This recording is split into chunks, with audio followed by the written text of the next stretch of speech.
लोकसभा में अपनी तस्वीर दिखाए जाने पर सोनिया गांधी के दामाद और प्रियंका गांधी के पति रॉबर्ट वाड्रा ने किया स्मृति ईरानी पर पलटवार। लोकसभा में अपनी तस्वीर दिखाए जाने को लेकर रॉबर्ट वाड्रा ने केंद्रीय मंत्री स्मृति ईरानी पर पलटवार किया है। पीटीआई से बात करते हुए वाड्रा ने कहा कि मणिपुर जल रहा है, महिलाओं के साथ क्या हो रहा है उसके वीडियो आ रहे हैं और ये मंत्री यानी कि स्मृति ईरानी इन घटनाओं पर बात करने की जगह मेरे बारे में बात कर रही हैं, जो संसद का सदस्य भी नहीं है।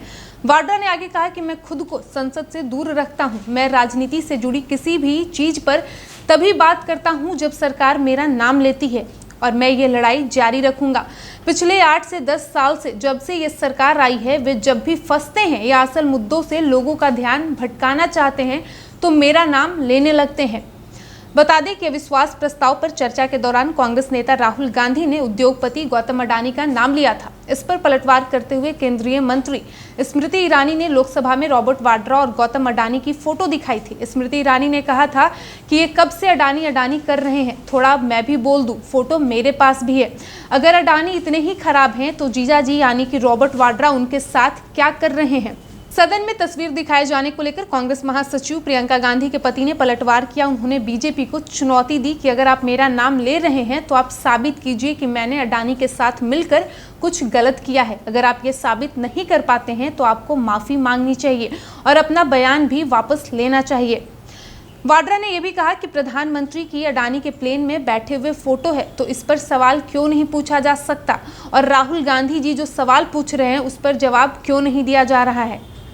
वहीं दूसरी ओर पीएम के मध्य प्रदेश के दौरे से ठीक पहले प्रियंका गांधी ने किया बीजेपी पर बड़ा हमला। बता दें कि प्रधानमंत्री नरेंद्र मोदी आज यानी कि 12 अगस्त को मध्य प्रदेश का दौरा करने वाले हैं। पीएम मोदी लगातार तीसरे महीने मध्य प्रदेश के दौरे पर हैं। पीएम मोदी इस दौरान सागर में संत रविदास मंदिर की आधारशिला रखेंगे। इस बीच पीएम मोदी के दौरे से ठीक पहले कांग्रेस की राष्ट्रीय महासचिव प्रियंका गांधी ने भारतीय जनता पार्टी पर बड़ा हमला किया है। प्रियंका गांधी ने ट्वीट करते हुए आरोप लगाया है कि कर्नाटक में तो जनता ने 40% कमीशन वाली सरकार को हटाया था, लेकिन मध्य प्रदेश में जल्द ही 50% कमीशन वाली बीजेपी की सरकार जाने वाली है। प्रियंका ने आरोप लगाया कि मध्य प्रदेश में ठेकेदारों के संघ ने हाई कोर्ट के मुख्य न्यायाधीश को पत्र लिखकर शिकायत की है कि प्रदेश में 50% कमीशन देने पर ही भुगतान मिलता है। कर्नाटक में भ्रष्ट बीजेपी सरकार 40% कमीशन की वसूली करती थी। उन्होंने आगे कहा कि मध्य प्रदेश में बीजेपी भ्रष्टाचार का अपना ही रिकॉर्ड तोड़कर आगे निकल गई है। कर्नाटक की जनता ने 40% कमीशन वाली सरकार को बाहर किया। अब मध्य प्रदेश की जनता 50% कमीशन वाली बीजेपी सरकार को भी सत्ता से हटाएगी। वहीं पीसीसी चीफ कमलनाथ ने भी बीजेपी पर 50% कमीशन की सरकार होने का आरोप लगाते हुए कहा कि बीजेपी वालों के दिलो दिमाग में कमलनाथ के अलावा कुछ नहीं आता। उन्होंने ट्विटर पर लिखा कि बीजेपी वाले आजकल मेरी आस्था और विश्वास की ज्यादा चिंता करते हैं, नए नए शब्द गढ़ रहे हैं, चुनावी पूजा, चुनावी भक्ति, पॉलिटिकल पाखंड और कमलनाथ का तिलिस्म तोड़ने का दंभ भर रहे हैं। उनके नुमाइंदे और बीजेपी वाले मेरा नाम जपना छोड़ के जनता का नाम जपे, जनता की भक्ति करे। देश में जनता ही जनार्दन है। उन्होंने आगे लिखा कि जनता के हित में बीजेपी सरकार से अनुरोध है कि महंगाई का तिलिस्म तोड़े, बेरोजगारी का तिलिस्म तोड़े, भ्रष्टाचार का तिलिस्म तोड़े, भर्ती घोटाले का तिलिस्म तोड़े, 50% कमीशन का भी तिलिस्म तोड़े और महिलाओं का अपराध का भी तिलिस्म तोड़े।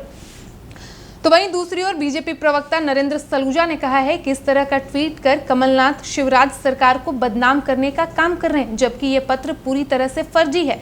मध्य प्रदेश में शिवराज सरकार में भ्रष्टाचार को लेकर 0 टॉलरेंस है। इस प्रकार की कमीशन की बात पूरी तरह से फर्जी है। सिर्फ चुनाव के एजेंडे को सेट करने के लिए इस तरह के फर्जीवाड़े का सहारा लिया जा रहा है। सलूजा ने ट्वीट करते हुए कहा कि मैं सरकार से मांग करता हूं कि इस फर्जी पत्र के आधार पर कांग्रेस के नेताओं का प्रकरण दर्ज किया जाए। कांग्रेस को चुनाव में कोई मुद्दा नहीं मिल रहा है तो इस तरह से फर्जी पत्र तैयार कर सरकार को बदनाम करने का काम किया जा रहा है।